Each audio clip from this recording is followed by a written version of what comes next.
देखिए, हमें लगता है ये कहीं ना कहीं अलोकतांत्रिक है। जिस तरह से जल्दबाजी में सब कुछ किया गया, ठीक से इस पर बहस नहीं हुई, विचार नहीं हुआ, उसे बोलने का मौका नहीं दिया गया। एथिक्स कमेटी के बारे में ऐसा सुनने में आया कि जो लोग भी अंदर थे, कुछ लोगों ने ये बात बाहर आकर कही कि जिस तरह से सवाल जवाब किया गया वो एक माननीय सांसद के लिए कहीं से उचित नहीं था, एक महिला के लिए खास तौर पर। तो ये सब कुछ मुझे नहीं लगता कि सही दिशा में देश जा रहा है। और पैसा लिया ऐसा आरोप लगाया जरूर गया है, लेकिन ये साबित नहीं हुआ अभी तक। साबित होना चाहिए था ना। किसी भी कहीं भी आप किसी पर आरोप सिर्फ लगा दे तो उसको आप क्राइम नहीं मान सकते हैं। सबूत मिला नहीं। जिन्होंने आरोप लगाया उन्होंने भी ऐसा कोई तथ्य नहीं रखा कि जिसके आधार पर आपको लगे कि हाँ किया है उसने ऐसा।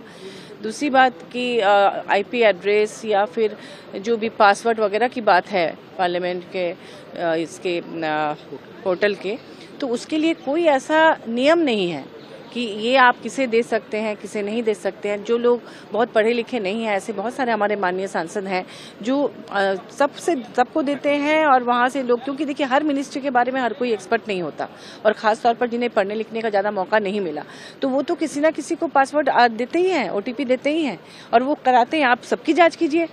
हो सकता है कि ऐसे बहुत सारे लोग हों जो आप क्यों दुबई या फिर कहीं भी अरब कंट्री में बैठ के कहीं भी बैठ के वो करा रहे हों। इसकी क्या गारंटी है कि किसी और ने नहीं किया है, सिर्फ उसी ने किया है।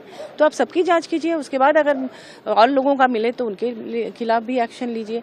तो ये कहीं से भी एथिकल नहीं है। एथिक्स कमेटी ने पता नहीं क्या किया और तुरंत उसको इस तरह से सदस्यता रद्द करना, कहीं ना कहीं ये विपक्ष को चुप कराने की ही साजिश है। वो मुखर होकर बोलती थी, तो इसके चलते जितने भी जो लोग भी बोलते थे, चाहे वो राज्यसभा के हो या लोकसभा के, उन्हें एक एक करके खामोश करने का ये जो एक तरीका अपनाया जा रहा है, ये अलोकतांत्रिक है। ये इस देश के लोकतंत्र के लिए बहुत बड़ा खतरा है।